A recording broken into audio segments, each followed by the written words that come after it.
بطلة مسلسلنا النهاردة بنت مبهدلة في نفسها شويتين رغم انها شغالة مرشدة سياحية، وكمان بتوصل شغلها متأخر، فزميلتها سهى الحرباية هتاخد منها الجولة بتاعتها. وهتقولي سميتها سهى الحرباية ليه؟ هقولك بسيطة، لانها مجمعة كل صفات الناس الحرباية اللي في حياتنا، زي مثلا انها عايشة الدور ان مفيهاش غلطة، فبتفضل تتريق على بطلتنا اللي هنسميها مها الهبلة. وطبعا الحرباية هتروح تهزق الهبلة وتقولها ايه القرف اللي انتي لابساه ده منظر مرشدة سياحية في ذمتك؟ فمها هتجري على الحمام عشان تهرب منها، وبتفضل تتمشى وهي مقتنعة من جواها انها شخص اقل من العادي ومش ممكن ابدا انها تبقى زي سهى الحرباية. وهي بتتمشى هتشوف اعلان بيقول احنا ممكن نحولك من كلبة ذليلة لمزة خطيرة، فمش هتصدق وهتطنش الاعلان. ولما تركب الاسانسير هتلاعب عيل صغير، فهيبص لها بقرف ويقول لها انا بلعب مع الطنطات الحلوين بس، وهيعيط في كل الاسانسير هيبص لها ويضحك عليها. فبقى بتحس ان جايه المسلسل ده تتهزق بس، فبتخرج من الاسانسير بسرعه، وبعد ما بتخرج بتلبس في اول مز معانا وبتقع، فالمز بيعتذر لها وبيقومها وبيعزمها كمان على حاجه تشربها، ده كمان بيديها كوبون، وبيطلع ان كوبون الاعلان بتاع التحويل للمزه الخطيره، وانها لو جمعت كل الاستيكرات بتاعته تقدر تشارك ويحولها لبنت جميله جدا. وبيقترح عليها انها تشارك، لكن مها بترفض وتقوله واضيع وقتي ليه وانا عارفه ان ده مستحيل يحصل. وبعدين بتتصل بيها واحدة من السياح فبتسيبه وتمشي، والسايحة دي بتكون وقعت كوبون الإعلان بتاعها، فمع الهبلة هتقولها ولا يهمك يا حبيبتي خدي بتاعي أنا مش محتاجاه. وبتيجي تفتح شنطتها بتكتشف إنها ما بتفتحش، لأنها مش بتاعتها أصلا، دي بتاعت الواد المز اتبدلت معاه بالغلط. فبتجري عشان تلحقه لكن مش بتلاقيه في مكانه، فبتفضل تدور عليه في كل المول، وفجأة بتشوفه، لكن الغريبة انها بتلاقيه داخل جوه الحيطة. فبتدخل وراه وبتلاقي نفسها في المول برضه بس فاضي خالص، وبتلاقي الكوبون على الارض وبتاخده وبتستكشف المكان، لكن بالغلط بتخبط ازازة برفان وبتوقعها تتكسر 100 حتة. وفي ثانية بيجي المز التاني اللي بيسألها هي دخلت هنا ازاي، وطبعا بتتوتر وتعتذر وتحاول تجري، وبتركب الاسانسير فبتلاقيه فيه، فبتجري تاني وتستخبى، فبرضه بيطلع لها في كل حته شبه الراجل بتاع اين اشيائي كده. فبتفضل تعتذر له وتقول له انها هترجع له ثمن البرفان اللي كسرته، فبيقول لها انها لو اتشقلبت حتى مش هتعرف تدفع ثمن البرفان ده لانه معمول من مئات السنين. فالدنيا بتبدا تدور بيها وتحس انها بتموت وتتحاسب حالا اهو.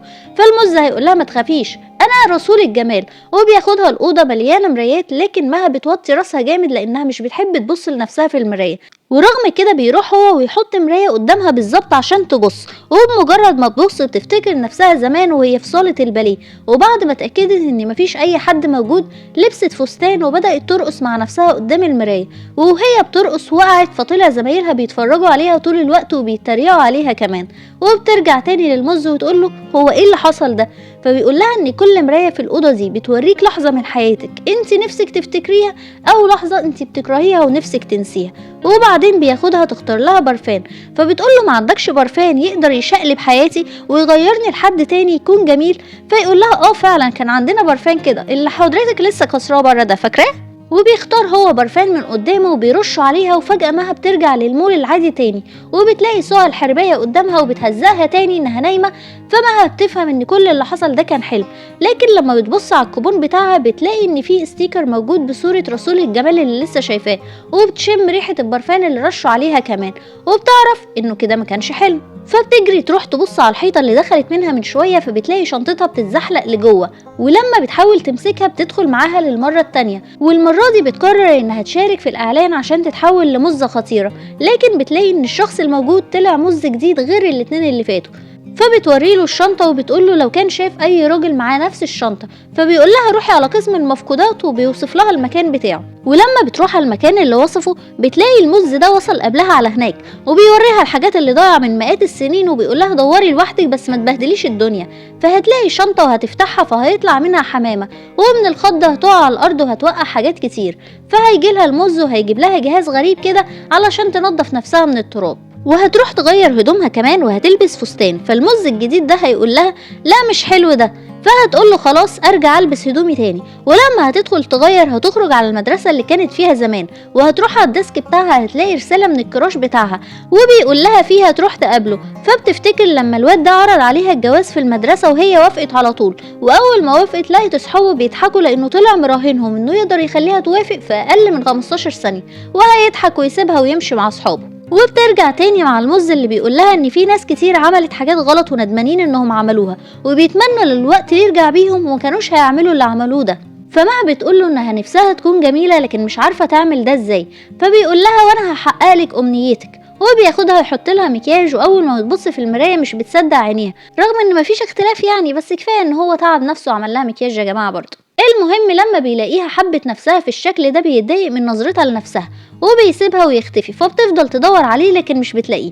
وفجأة بتسمع انذار وبتلاقي ناس بتجري وراه، فبتحاول تهرب لكن بتلبس في مز اجدد من اللي فات، فبيوقفها وياخدها يحقق معاها وبيتهمها انها سرقت مجوهرات. فبقى الهبله هتقول له انا مش هتكلم غير قدام المحامي بتاعي، فبيضحك عليها ويقول لها الكلام ده عندكم انتوا لكن هنا لا. فبتعترف له ان كل اللي عملته انها كسرت ازازه برفان، فهياخدها المسرح الجريمه بتاع السرقه، وهيجي واحد يشهد انه شافها وهي بتسرق المجوهرات.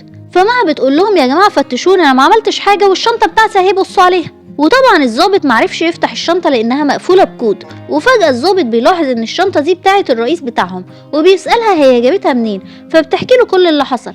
فالشاهد اول ما بيسمع كلمه الرئيس بيتوتر ويقول لهم انا اللي سرقت المجوهرات يا جماعه اهي، فبيتقبض عليه على طول وهيفكوا معاها. لكن الغريبه ان المز الاجدد هيقول لها برضو رجعي اللي انت سرقتيه، فهتقول له يا دي النيله يا عم انا سرقت ايه تاني، فهيقول لها سرقتي قلبي اللي هو محنه قوي يعني.